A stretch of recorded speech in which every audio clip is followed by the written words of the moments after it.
Hey, David. What? You know we're shooting a podcast. Yeah, no, we're shooting a podcast right now. Yeah, hang up. Okay, wait, hold on. What? Hang up the phone. Oh, we're podcast. Hang up the wine. I gotta go. Bye, Merlin. Merlin. Magic You had to go with Merlin. Oh my God, oh you know my what? Lord. I'm silly. You are silly, and I love that. Cheers to you being a Cheers. big old goof. Wow, we're cheesy. Okay, guys, so welcome back. This episode we are talking about Wizard School Part 2. Which I thought was called WizTech. I did as well. I thought it was WizTech Part 1 and Part 2, but on Disney Plus, it's Wizard School. Interesting. Which is weird. I don't know if I don't know why it's not WizTech. It makes more sense to be WizTech. And I'm slightly in this episode. I'm only Slightly, in this it's episode like, this is my I think my 9th absence or something. Bullshit. So, it's okay. Disney. I show up more later. That's okay. Something that I came up with in this episode that was one of my favorite. What was your genius that you came up with? Once we get there to the 12-ball tournament, I will tell you the line that I came up with that I loved, and I laughed. Oh, we're teasing it now. There's 3 things I think in this episode that I thought were really funny. 2 of them Just I can 3? remember now. 3 in the whole episode? No, that I did. Oh, that you did. Okay, got it. I do love that when you Other people's lines, my line. I love that you watch the show and just laugh at yourself, because you always tell me, you're like, I was watching the show and I did this thing and then I laughed my ass off. I did. And it makes me. You know what's funny? Julia laughs at me laughing at myself, but not so much anymore. But it is absurd.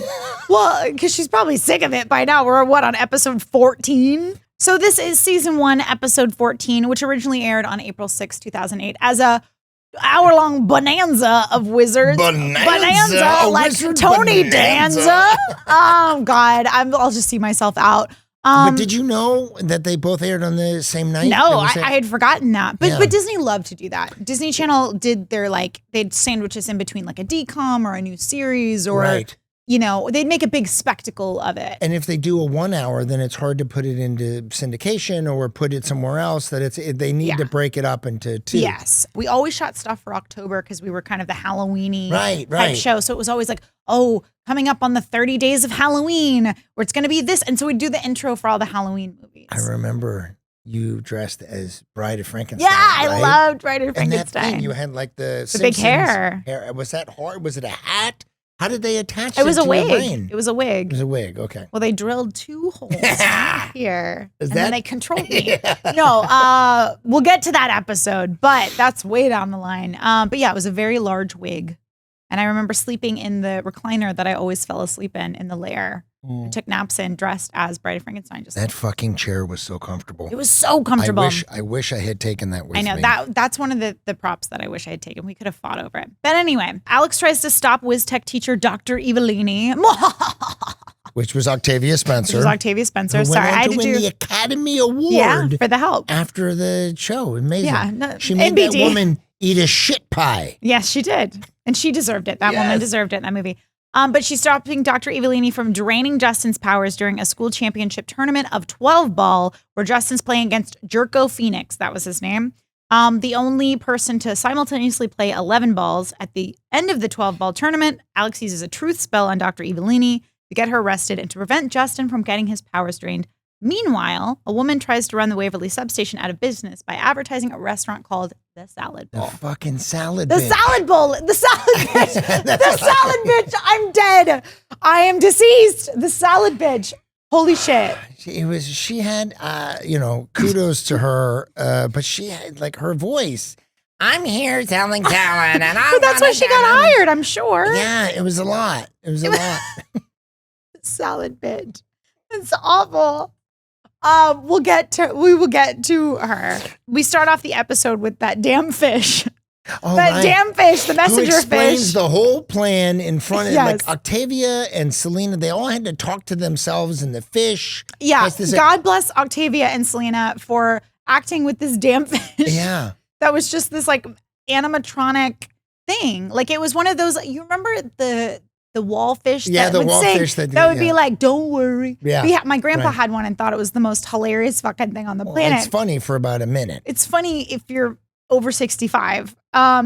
and live in Texarkana, Texas. Yes. Or like sang drinking songs or whatever. I really want to know why they chose a fish. A fish, yeah. Maybe. I have no idea. This is my Holland Sanders. Why the fuck is it a fish? Like, and it if you drives don't know me who Holland Sanders is, nuts. she used to be listed on Wizards of Waverly Place And on drove David IMDb, crazy. but not anymore. You guys Because of Wizards of Waverly Pod and because of you guys. Thank you. It's magic. Okay, maybe I don't have as much passion about the fish as you have about Holland Sanders, but I do feel strongly about the fish. I don't know why it was a fish. This is a new shirt that Yulia got me. I know, Yulia. Flowers, but it's so pretty. Where did she get it? At a store. Well, okay. It was probably Target. I'm not really sure. Target is the jam. But it looks good, right? Yes, it does. Fishing for a compliment. You look Hi. fishing. Yeah. Wow. We should both see ourselves out. So Evilini wants to seal the deal with Alex with a diabolical laugh. Do you have? Yes. Ooh. I was going to ask you, what's your best diabolical laugh? Well, I tried mine. That wasn't the best. Well, okay, give me the best. Okay. I didn't say give me your best half-ass. Well, I'm going to go big. I'm going to go big in the beginning because usually it's a crescendo. Watch your ears, guys. Ooh, that was good. That was really good. So people who are listening, Jennifer's face, she was like, wow, I'm impressed, David. No, that was very good. I mean, I knew obviously with your voice, like I figured it was going to be a good one. Do you want to give it a go? Sure. Okay, let me see what I got. That was very deep. That was very deep, much deeper than my voice lives, and now my throat hurts. So we had a little diabolical laugh off. So this is also the first time in this episode we see the lovely, wonderful Ian Abercrombie. He was so great. And he played Professor Crumbs. Yes, and he worked with my parents. He did. So, yeah. He was he was in Blazing Saddles. He was with he was. I looked this up. Yeah. He worked with your godfather. Yeah. In Blazing Saddles. He was hold on, let me see. He was in No.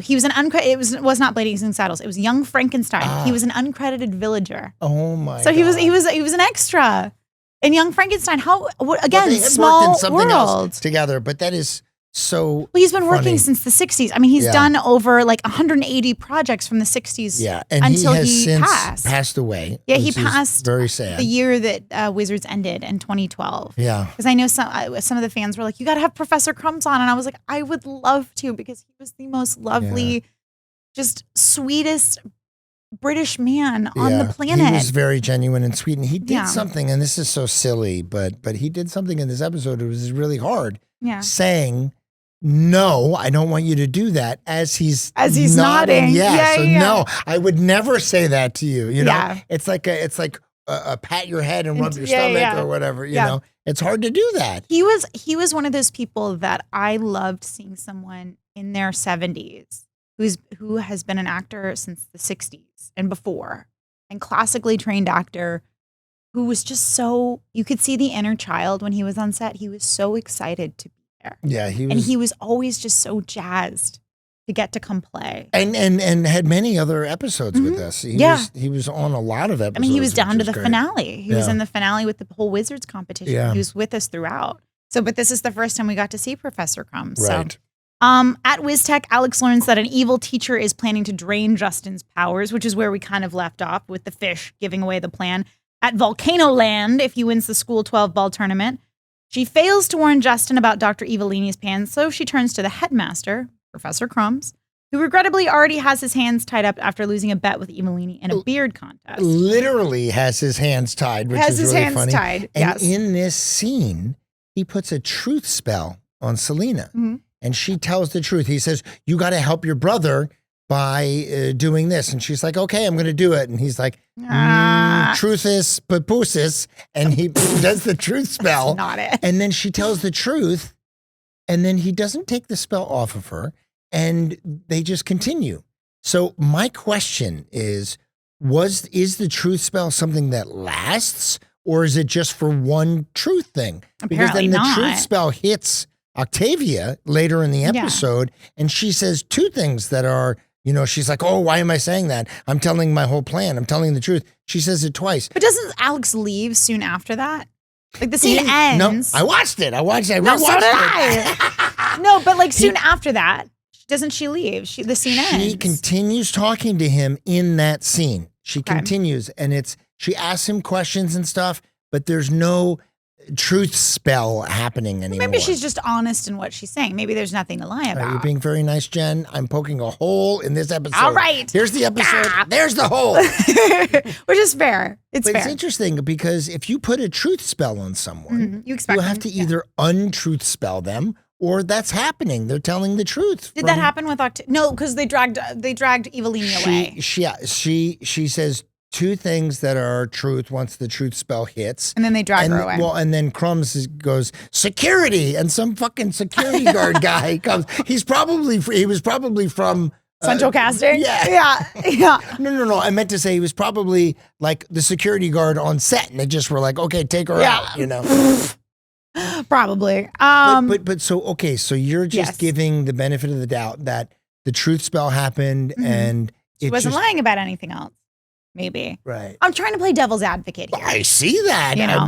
I get it. It's just interesting because I was like, I don't know. In this rewatch, I'm like, wait a minute, that doesn't make sense.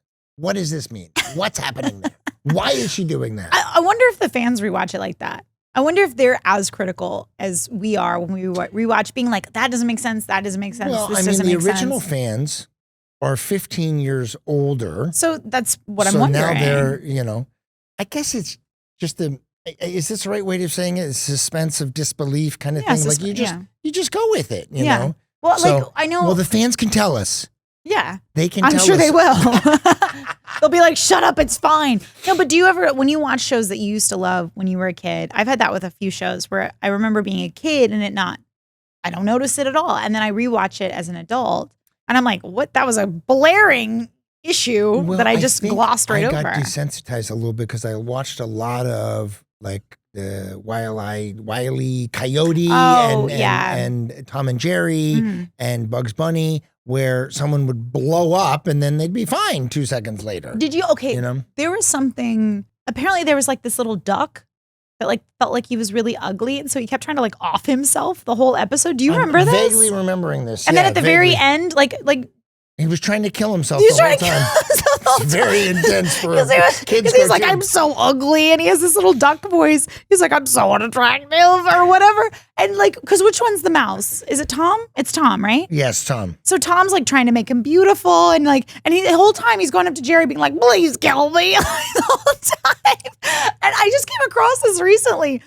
And then at the very end, like Tom like kills himself, no pun intended, the whole episode trying to save this duck who's like suicidal. Right. And then like at the very end, he meets this like cute girl duck who like flirts with him and he's like, oh, never mind, I want to live. And they like walk off together and Tom's just like, exacerbated. So yeah, no, I just totally had forgotten that episode, but it was just so dark. Was it only one episode with the duck? The duck? I don't know. I was just, because you brought that up, it made me think of that because I just resaw that episode recently.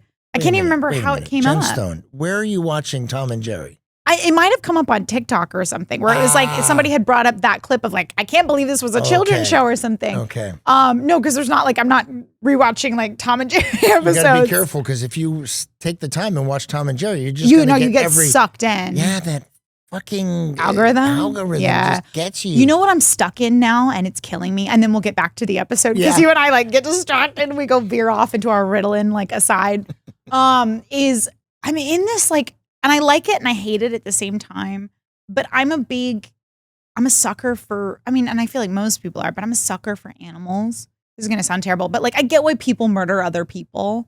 But like, I have a point to this, I swear. But like when people hurt animals, I'm like, but how could you hurt an animal? Right. You know what I mean? So I'm in this like, I guess I spent one too many videos where like, they're like, this animal is going to get euthanized at 5 p.m. tomorrow. And it's like the sad music, or it's like, this animal was rescued, and it's all these animal rescue things. And so I'm just sitting at home on TikTok or whatever, trying to like have 5 minutes to turn my brain off. And I'm just sobbing on the couch in my house by myself because I'm like, these animals, or there was one the other day. Oh my God. It was this little guy doesn't know why he's back in the pound because his owner died. And I'm like, oh, Jesus Christ. Like, why? So I'm on this out and I don't know how to get off of it because I'm like, I just want to watch silly videos and I just want to break. I guess you have to just watch. I hear But they get me every time. I'm a little concerned, though, that you're like, people kill people, but animals. Well, because people hurt other people, but animals never do anything to you unless someone's hurt them, you know. But I guess that's true for people too. Like people hurt people, So I guess the same is true. I'll work on it. Well, so you have to start watching more silly videos. I know, but they get me every time, which is the problem. So then I'm just in this vortex of like Sarah McLachlan, like in the Arms of Angels videos that are just. Oh, so I'm just sobbing in the house by myself, like squeezing my cats. I don't even need TikTok to cry. I just go in a corner and cry. We're both mentally very stable, guys. Okay, back to the episode and away from Sarah McLachlan. So Professor Crumbs, who regrettably has his hands tied up, we already talked about that, suggests that Alex goes to Volcano Land to stop Evilini. Which is very much, I think, Peter Marietta, like Disneyland. Oh, for sure. You know what I mean? Like he's made it. Yeah. Which is funny because Volcano Land, I would say there's a negative connotation to that. Well, yeah, because that's where she's going to go drain Justin of all his powers. Right. But also think about that Volcano Land. Like it's a theme park for a volcano. Yeah. Right. And then Amanda Tepe. Yes. Is back. And she's our resident irritable employee. Right. And she makes at least 12 volcano jokes. Yeah. Okay. And this was the one time, because I felt like she was always this character that couldn't keep a job. But this was the one time that she seemed a little bit excited because she loved the volcano puns. She and Welcome Alex to Volcano Land with a little smile. With a little smile because she got to make the volcano puns. I think she was the same person or the same character and having different jobs throughout she worked at the Gurk Barn. She worked at the hotel.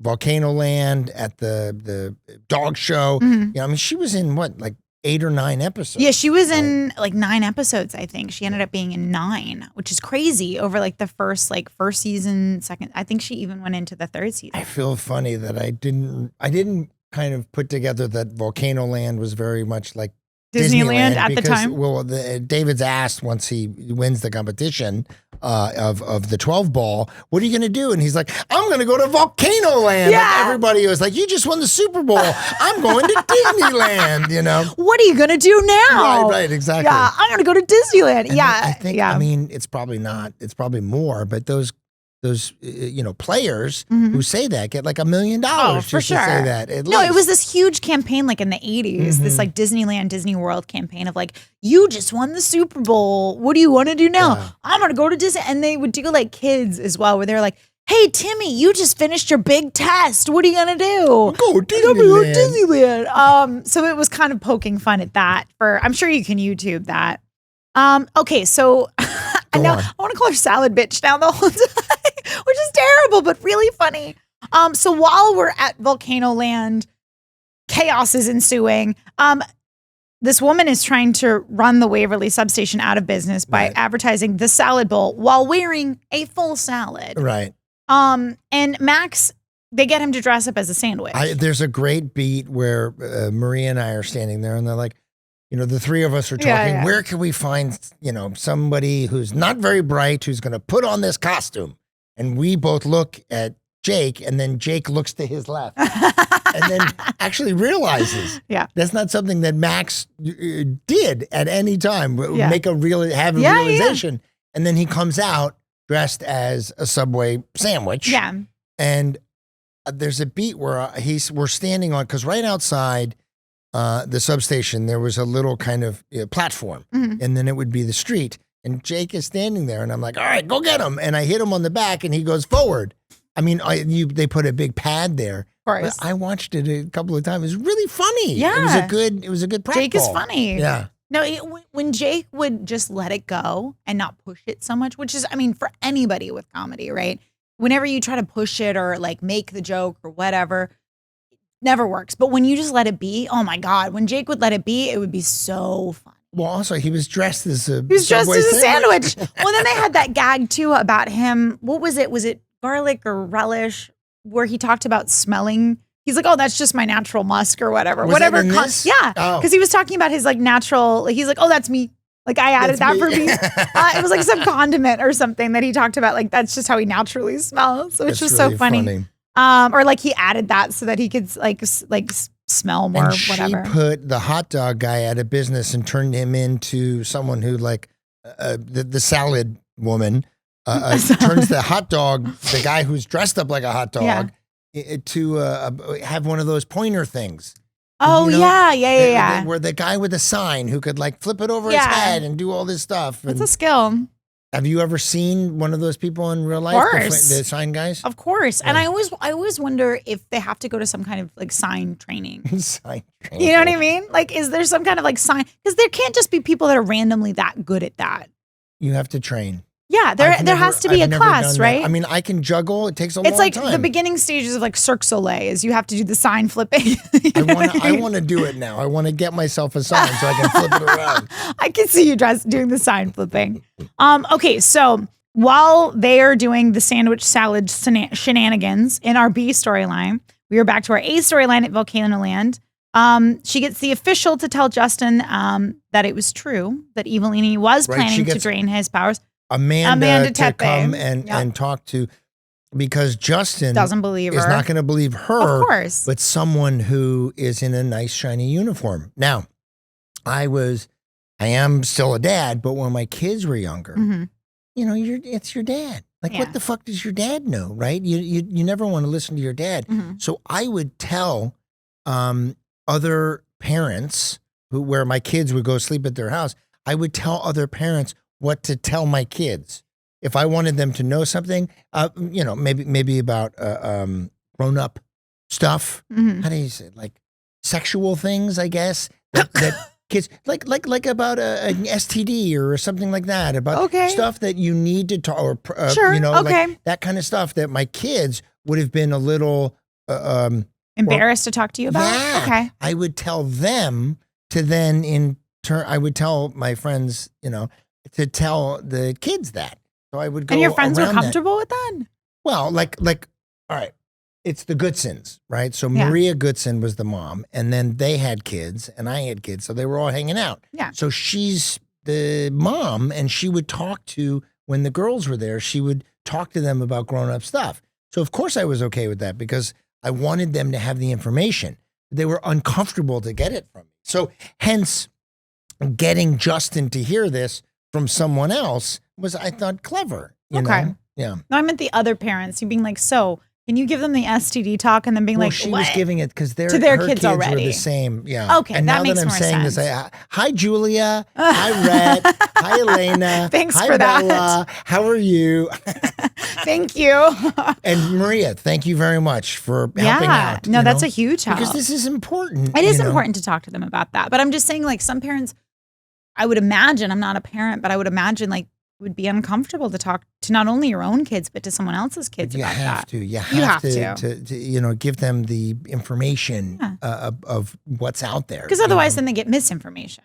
You know, right? Because they get it from their friends, or they get it for whatever, or the internet, or the internet. oh now. my But lord! back then, the Dr. Google. Around that time was when Facebook was happening. A while ago, and I didn't have a Facebook, and I started right around that time is when I was like, okay, I'll do a Facebook something. You know, now it's only old people do Facebook now, right? Yeah. Facebook is over. Well, everything has phases, Right. you know. But you don't. Do you do Facebook? I have a Facebook. I rarely get on it, but I have a Facebook. I got off about 6 years It's ago. a lot of screaming into the void now, I feel like. Yeah. But it was like, I guess it's more of a kind of a business thing because, you know. I feel like it's a lot of Aunt Sally's giving their opinion. So, yeah, exactly. You know what I mean? A lot of like, so this is what I think about the vaccine. Like, Right, it's a lot of that. But so I just was like, it's not a place that people under 30 go to anymore, right? not some do, but overall, I don't think so. Yeah, it's hard. It was hard to leave because I was in touch with people only through there. That's why I keep mine. Yeah. Because sometimes I'll jump back on there just to stay in contact with some people that still use it. Right. But overall, like I don't use it actively, but I still have it to stay in contact with some people that I only have on there. Well, so thank you to the Goodsons. Shout out to the Goodsons for their help. So anyway, Amanda Tepe confirms to Justin that Evilini's going to drain his powers. Right. And, Justin then confronts Dr. Evilini and tells her that he's quitting the tournament. Unfortunately, she puts a no quitting spell upon Justin. And he can't say the word forced quit. To compete. No. Okay. This bothered you. This bothered me. It did, because maybe this is just my gutter mind, but every time he's like, it sounded like he said I queef every single time. Every single time. Should we tell people what queef is if they don't know? No. Okay, but they can look it up. They don't look it up. Don't look it up, please. Why? If you don't already know, don't look it up. But that's where my gutter brain went. Every time he's like, queef. I was like, that's where my brain went. I don't know if anyone else's brain was in the gutter with me. Go to queef. Okay, that's good. It's really just probably just me. But that's what I thought David was saying the whole time, which I was like, well, you should get that checked. But what did you think he said? No, it was funny that he couldn't say the word quit. It was funny. But it was not so much funny as it just was odd. You know what I mean? The spell makes you not be able to quit, but you can't even say it. It was an odd thing for me. Was there something, so like, when you're a kid and you're like, I want to quit this, and your parent like tries to make an example where they're like, no, you have to stay in it. Violin. Mine was violin too. Really? Yes. Because my grandfather played the violin. My mom played the violin. Now I played Twinkle, Twinkle, Little Star at a thing. That's like the first thing you learn. And I was like, I can't keep doing it. And they really, they didn't force me, but they really encouraged me to play. I can't play now. Yeah. But here's the thing about that. I kind of wish that I had continued so that I could like pick up a fucking violin and play or play the piano or something. My brother Michael can play the piano. I can't. That's so weird that yours was the violin, because mine was too. And my parents had. And they push you. How long did you play for? Not long. I wish they had pushed me longer, but then I started getting into acting, and so that kind of like took over everything. You else. started acting when you were 6. Yeah, so I played the violin when I was like 6 to like maybe 7. Okay. And so they kind of overlapped a little bit. So then they pushed me to continue. And then I just kind of fell off and I got busy with acting. Right. But no, I wish that they had pushed me to do more. Because I remember learning Twinkle, Twinkle, Little Star, because that's like the first thing that you learn. Right. And then, and I forgot. And I love the way the violin sounds. It's such a beautiful instrument. And I'm so, I hate that I can't play. And that's my own 6-year-old's fault. Pull it together, 6-year-old Jen. Amazing. Okay, so during the 12-ball finals, Justin competes with a student named Jerko Phoenix, who's the Draco Malfoy. Right, and then I just can't stop but the little hand that comes out between the 12-ball thing. And it also is very much like Quidditch in the fact that it just doesn't make sense. Because if you get any points at all, it doesn't matter. Because if you get the snitch or the tattler, then you win, you know? And I really enjoyed Josh Sussman in this, the Hugh Normus. He was so cute and funny and sweet. And I think there's one moment where Selena says, well, thanks a lot, best friend. You know what I mean? Like she refers to him as as the best friend, which I thought was so nice. Well, because I felt like Alex's experience at WizTech was so negative to start with, because she just kept getting in trouble and she just couldn't find her niche. And I felt like Hugh Normus was like her ally when she was there, and her safe space, which Josh is such a safe space, like he's just so lovely. And I think to me, the key word with him is genuine. Yeah. Like his character, the way he plays that character is so genuine and so sweet. But yeah, I love that too. But no, 12-ball makes zero sense, just like Quidditch. And also just the idea that they have 2 paddles going at the whole time. Like there's no way that could happen. I mean, there is this amazing thing that you can go and look up, but Bruce Lee was playing ping pong with nunchucks. He was hitting the ping pong. You could see this. He actually, you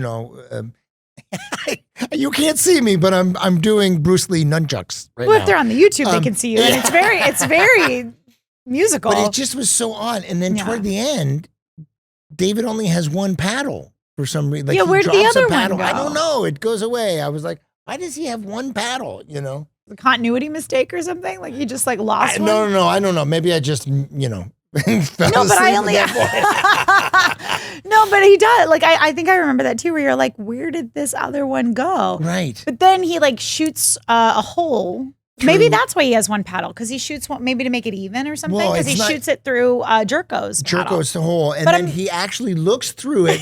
I was like, this is the most complicated shot, because he looks through the hole and then removes his eye patch, Mhm. and he looks right into the camera, Mhm. which I thought was very funny. It was very actually. funny. I don't know why an eye patch is funny to me. It's a very funny prop. Well, I like the fact that it was only so he didn't have to, as he put it, the Wear the- stupid glasses. You know, Well, you loved the glasses. I did think it was a very clever thing that they did to have everybody just wear the Harry Potter glasses Yeah. and just be like, yeah, we know, We know. we get it, Yeah. you know. So this thing that I came up with, every once in a while I wouldn't have a line. I'm just there, you know. Yeah.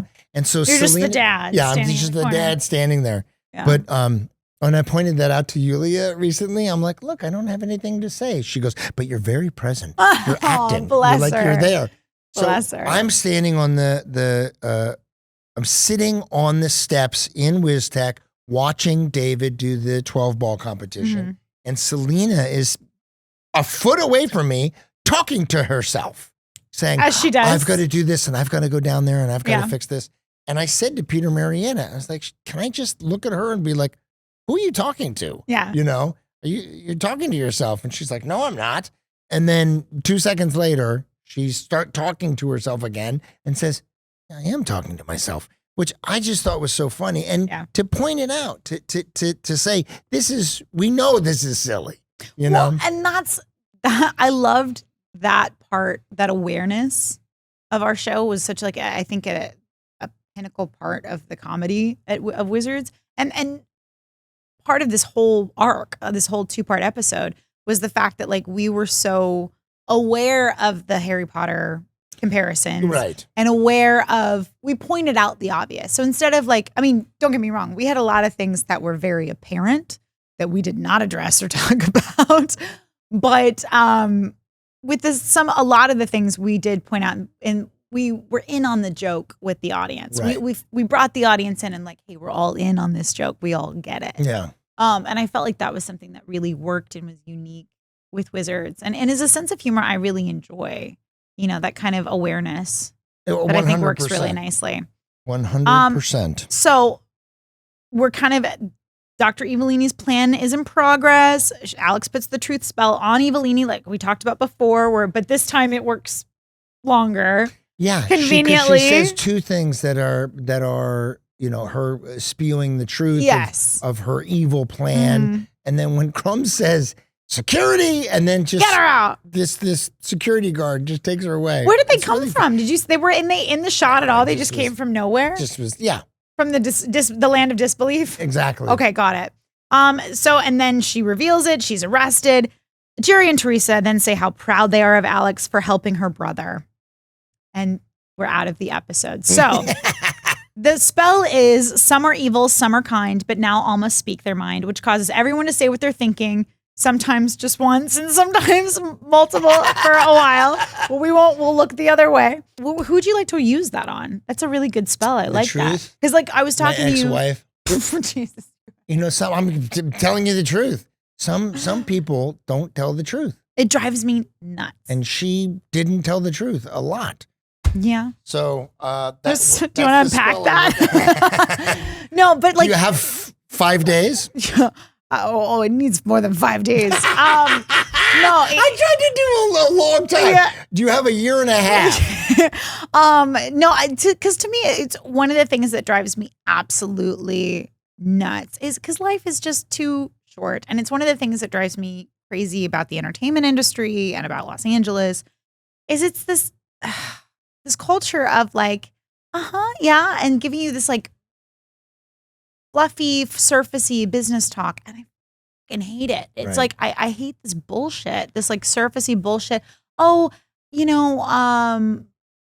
this just nonsense. It's like, just be straight up with me. Yeah. Yes or no, and why? I think people are and afraid. then move on. I think people are afraid to be straight up and be honest about stuff. For what? Like rejection I don't know. Like you want to break up with someone who you're getting along with, or you're just going. I saw this thing where someone was like, I want to break up, and Chat GPT wrote a breakup letter. Oh, that hell was no. That was great. No, But that is like, so chicken shit. We're growing apart. It's better. I'm not saying artificial intelligence is good. I don't think it's good. But I'm saying this. What it said, what it came up with was actually worked out. Like, let me ask you this. Is it better to be ghosted by someone, or is it better to get like a thing where it says, it's just not working out for us, and I respect you, and I want to move in a different direction. And, it's like addressing the truth can be very difficult for people. And I'm just answering your question where here's something that's hard to be maybe honest with someone when you're not wanting to be with someone who you care about, but you don't want to hurt them, So a lot of people in that fucking scenario go like, ghost you, Okay. I mean, that's the thing now, right? If the alternative is Terminator writes me my breakup letter, or I was just saying. But I'm just saying, like, if it's Terminator writes my, freaking like a T1 writes my breakup letter, or I get ghosted. Those are my two options. Then fine, I'd rather have T1 write it. Okay, but the thing is, the bottom line. We are not together. No, exactly. But here's the bottom line is, buck the fuck up and like have some balls to tell me the truth. Like that drives me absolutely nuts. People don't. I hate the lines of, oh, it's not you, it's me. Yeah, I have to work on myself. Like, tell me, hey, I met a hotter chick, I'd rather bang her. Like, I'd rather hear that and hurt in the moment than hurt later. And it drives me absolutely insane. Sorry, I'm going to vent for a second, but it drives me absolutely insane when people, it's cowardice. Yeah. I'm sorry. Just, if you're going to make a choice that affects another person, you have to find some kind of bravery in yourself to be honest with somebody, because it's going to hurt them so much more to lie or to just disappear or to like fade away. It's cowardly. It's cowardly is what it is. And so I lose a lot of respect for people when they can't be straight up or honest, and they just give either a fluffy answer that feels good in the moment, but then you find out the truth later and that hurts tenfold. Well, if you ghost, or if you have fucking Terminator write your breakup letter. Well, you're in not so much dating, but you have a good friend if they tell you the truth and it's not what you want to hear. Yeah. You know what I mean? I'm at this stage in my life, and I've always felt this way, but like even more so now. And maybe this sounds harsh, maybe it doesn't. To be honest, I really don't give a shit. But like, to be honest. Oh, I hate that. That's okay, Jen. I hate that. But like, I don't have space for people that aren't upfront and don't have integrity and aren't frank. You know what I mean? Like, you don't have to be abrasive. There's a difference between being like abrasive and forcing your opinions or yourself on people. You can still be, there's a great like quote, I think Michelle Williams said it, but she said, I want to be like water. I want to be able to flow through your fingers, but be able to hold up a ship. You know what I mean? And I think that's a nice balance of strength in showing how you don't have to be hard and you don't have to be harsh. And I think it's the same way with being honest. You don't have to be harsh in your honesty, but just have candor. I agree with you. Yeah. Sorry, I didn't mean to. I felt like I yelled. No. I projected at you so hard on that. It's very interesting as to where it comes from that people can't be truthful. And I think it's gotten worse. I think it's gotten worse with social media. Yeah, of course. Because people are they're more disconnected than ever. And so now it's like even more cowardly, where they want to hide behind not saying anything or ghosting or whatever. And that breaks my heart. It breaks my heart that we can't just have open, honest conversations, even if they are hard. Well, listen, if somebody's not being honest with you, or they're not, being present with you as a friend, then they're not. Well, it makes it really easy to move on. I'm taking my wand. Yeah, you're like, I'm moving on from this crystal ball. This I want tangent. You to ask me a question. Okay. From the crystal balls, everyone. Okay. I'm going to ask from my balls. I'm going to ask you a question. What would you say if the whole world was listening to you for 1 minute? What, do I have to talk for a minute? No. be kind to each other. Hmm.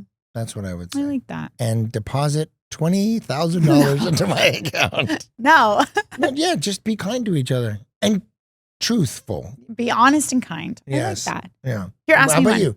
Yeah, I mean, I completely agree. Be kind and honest to yourself and to other people. Yeah. You know, and to do your best every day, and whatever you can offer that day is enough. I like it. You know? 10 stone. All right, I think we have a fan question. Oh my God. Yes. Don't forget the fan question. It's the best part. Okay. Here we go. Hey, it's Jacarius from Cleveland, Mississippi, and I got a question for David DeLaurice. What was it like work with Oscar winner Octavia Spencer, who plays Dr. Evilini on the 2-part episode of Wizard School?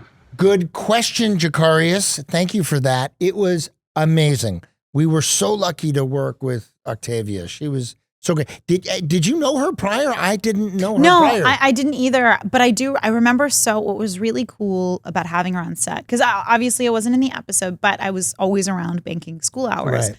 And she actually came into the set school to talk to Selena about this project that she was producing. And what was so cool to me is she was already thinking big picture before it was popular to think big picture. She was already writing, producing, thinking, like directing, like already thinking about all these things of how to like make things before now where everybody's doing Right. that. Like she kind of was ahead of the game a little bit. So it was cool to just kind of seeing her artistic brain moving before she's the Oscar winner we all know today. Yeah, she was great. She had a lot of fun too, which was Yeah. really nice. I didn't have, I was in that one scene with her, but we did hang out and she was a very intelligent woman. And I lived in her apartment after her. I rented her apartment. Where was she it lived. at? Which area? It was in just below West Hollywood. The director of The Help had a duplex, and I rented one of them. Allison Jennings lived in one part, and then Octavia lived in the other. And she didn't live there when I was there later. But it's just funny. I was just Small following world. her. Yeah, it is a small world, and she did a great job.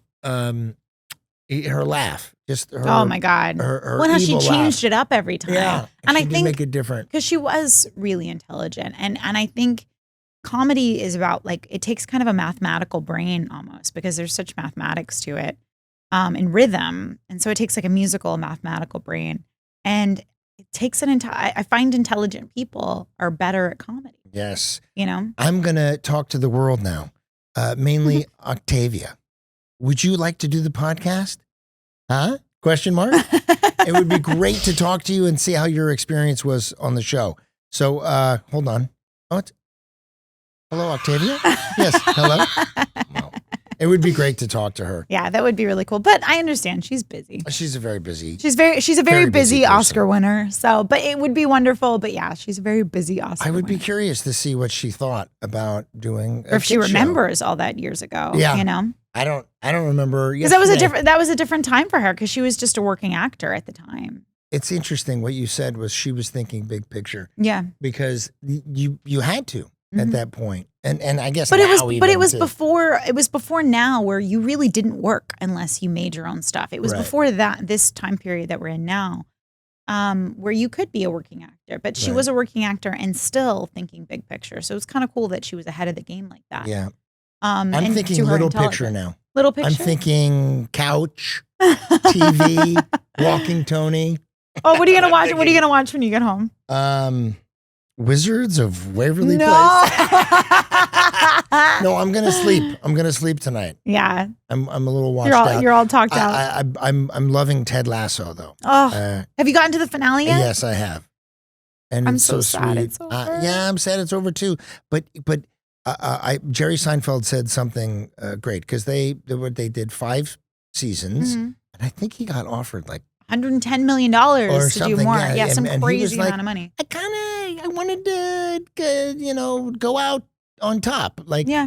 go out when I was feeling good about it, Makes and sense. ready to leave. Although I think a lot of people hated the ending of that show. They ended up like in jail or I'll something, be honest, right? I was never a big Seinfeld. Ah, okay. I know. That's okay. I'm sorry. Which I know is a very unpopular opinion, but I don't think I've ever seen a full.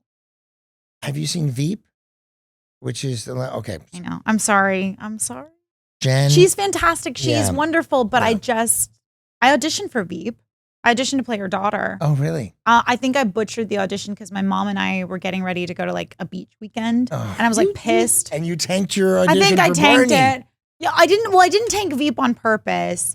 I was because this always happens, right? When you're an actor, it always happens that if you plan a vacation, and my mom and I had to take a trip for so long. And when you plan a vacation, you always get a big audition. And that was exactly what happened. Yeah. And so I just literally was like, we're going on this beach. Like, I just want to go on this trip with my mom. Like, I just want to make, and in this audition, and we had to do it on the drive up there. Yeah. And so I was in flip flops, and she's supposed to be the like president's daughter, or she wasn't the president yet, but this like Vice president. vice president's daughter. And so I came in like flip flops and shorts, and they were like, fuck this kid. like she's not taking this seriously at all. And there was improv too. And I think they like improv about like, what are you wearing, flip flops to the White House? And I was like, yeah. And I think I like riffed about that, but obviously not That's good really enough. funny. Well, it's a really good show. She's I know. hysterical. I in mean, it. and I love Julia Louis-Dreyfus. Yeah. She's amazing. And but I have to say this, the best way to get a job is to, as an actor, to plan a vacation. yes. You know that's exactly when the Every fucking time. job is going to be. Every time. Yeah. It's so acining. And Tony Hale too, who I love from Arrested Development. So good. He's oh my hysterical God. in Arrested that. Development's one of my favorites. And so I'm planning to Go on a vacation. Go on a vacation next week. Well, you can go home and take a little nap and walk Tony and plan your next vacation. And we'll see you guys next week. Thank you, Jen. Bye, everybody. Bye, guys. Bye now. If you can't get enough Wizards, heaven knows we can't, you can join our Patreon for exclusive weekly bonus content. There's a link in the description for that too. It's magical. I'll see you next week.